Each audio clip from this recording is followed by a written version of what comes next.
30-ാമത്തെ വയസ്സിലാണ് Saad bin Muadh ഇസ്ലാം സ്വീകരിക്കുന്നത്. 30-ാമത്തെ വയസ്സിൽ മഹാനായ മിസ്അബ് റളിയല്ലാഹു മദീനയിലെത്തി ദഅവത്ത് തുടങ്ങുമ്പോ വിഷം പുരട്ടിയ കടാര പിറകിൽ വെച്ചിട്ട് മിസ്അബ് റളിയല്ലാഹുവിനെ കൊല്ലാൻ വേണ്ടിയിട്ടാണ് വരുന്നത്.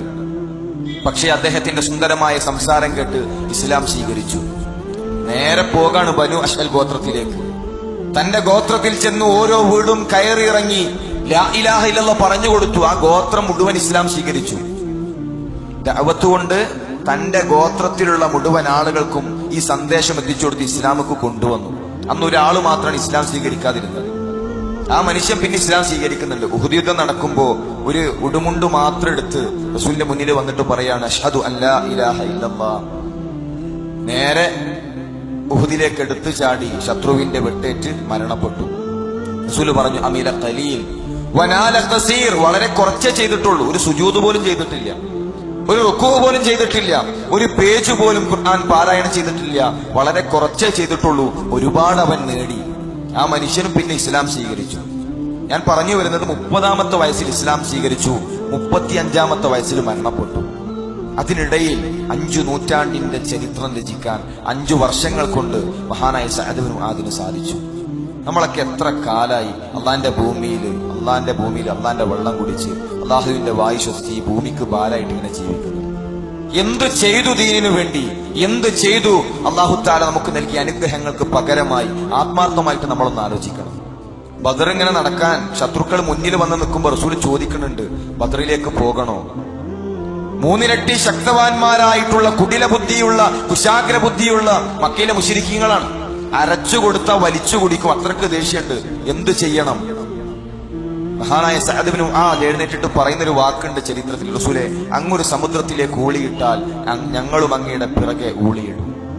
അങ്ങൊരു പർവ്വതത്തിന്റെ മുകളിലേക്ക് കയറിയാൽ ഞങ്ങളും കയറും.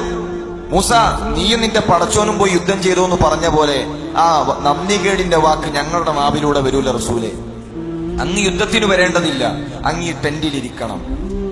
ഞങ്ങളുടെ കഴുത്തിലൂടെ അമ്പ് തുളച്ച് കയറിയതിനു ശേഷമല്ലാതെ അങ്ങയുടെ ശരീരത്തിൽ ഒരു പോറൽ വീഴ്ത്താൻ ഇല്ല റസൂലെ, ഞങ്ങൾ അനുവദിക്കൂല.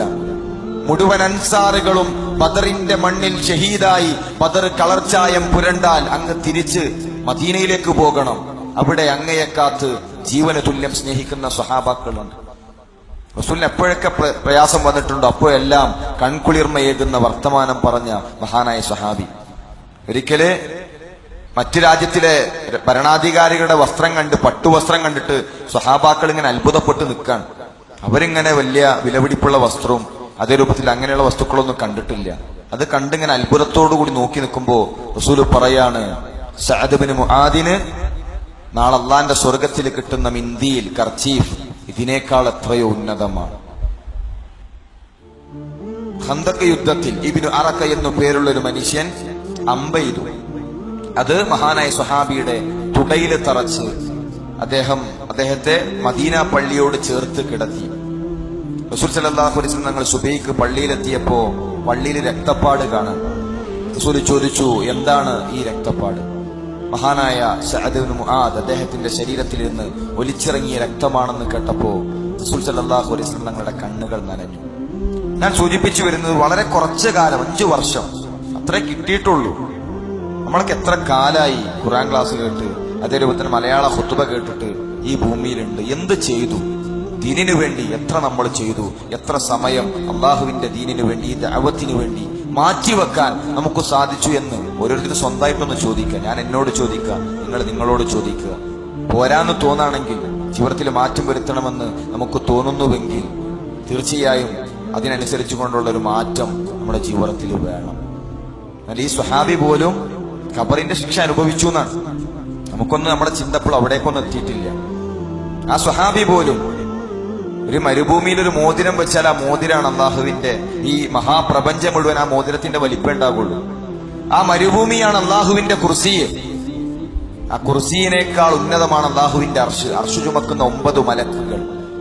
9 മലക്കിൽ ഒരു മലക്കിന്റെ ചെവി മുതൽ പിരടി വരെ, കഴുത്തുവരെയുള്ള ദൂരം 500 വർഷത്തെ വഴിദൂരാണ്. മഹാനായ സഅദ് ബിൻ മുആദിന്റെ മരണവാർത്ത കേട്ട് അള്ളാഹുവിന്റെ അർശ് പ്രകമ്പനം കൊണ്ടു. 70,000-ഓളം മലക്കുകൾ ആകാശഭൂമികളിലേക്ക് ഇറങ്ങി വന്നു. മയ്യത്ത് നമസ്കാരത്തിന് നേതൃത്വം നൽകിയത് പ്രവാചകൻ സല്ലല്ലാഹു അലൈഹി വസല്ലം തങ്ങളാണ്. പക്ഷെ ആ സ്വഹാബിയെ ഖബറിൽ വെച്ച് റസൂൽ പഠിപ്പിച്ചൊരു പാടുണ്ട്. തീർച്ചയായും ഖബറിനൊരു ഇടുക്കമുണ്ട്. ഇന്നലിൽ ഖബരി ലഅത്ത, സ്വഹാബാക്കളെ തീർച്ചയായും ഖബറിനൊരു ഇടുക്കമുണ്ട്. ആ മയ്യത്ത് ഖബറിലേക്ക് ഇറക്കി വെച്ചാൽ ആ ഖബറൊന്ന് അടച്ചുപൂട്ടും. ആ മനുഷ്യന്റെ വാരിയല്ലുകളൊന്ന് കൂടി പിണരുക തന്നെ ചെയ്യും.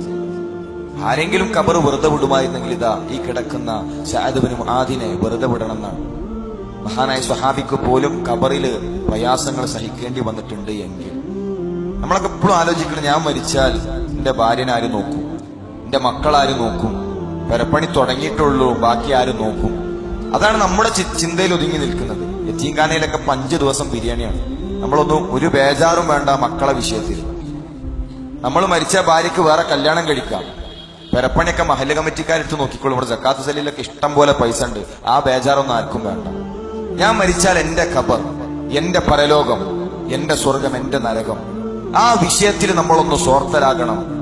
നമ്മളിങ്ങനെ ഇരിക്കുമ്പോ എവിടെ എത്തിയെന്ന് ചോദിച്ചാൽ നമ്മൾക്ക് പറഞ്ഞൊരു മറുപടി ഉണ്ട്. ഞാനിങ്ങനെ മോളെ പറ്റി ആലോചിക്കായിരുന്നു, കല്യാണത്തിന്റെ പ്രായം, നല്ലൊരു കാര്യം കിട്ടിയിട്ടില്ല, ഓളൊരുത്തന്റെ കയ്യിൽ ഏൽപ്പിക്കാതെ സമാധാനം കിട്ടൂല. ഓന് പഠനം കഴിഞ്ഞിട്ട് 2 കൊല്ലം ഇതുവരെ ഒരു പണിയൊന്നും റെഡി ആയിട്ടില്ല, അത് കിട്ടിയാലെന്ന് സമാധാനാകൂ. അതാണ് നമ്മുടെ ചിന്ത.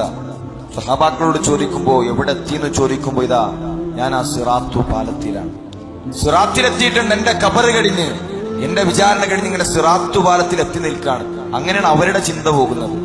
ഞാൻ സൂചിപ്പിച്ചു വരുന്നത് ആ രൂപത്തിലേക്ക് നമ്മുടെ ചിന്തകളെ ഒന്ന് മാറ്റാൻ, ആത്മാർത്ഥമായി ഒന്നും കൈകളില്ല എന്ന തിരിച്ചറിവോടുകൂടി ഒരൽപ്പം അള്ളാഹുവിന്റെ മാർഗത്തിൽ ഒന്ന് ത്യാഗത്തിനിറങ്ങാൻ, മണ്ണിലിറങ്ങി പണിയെടുക്കണം.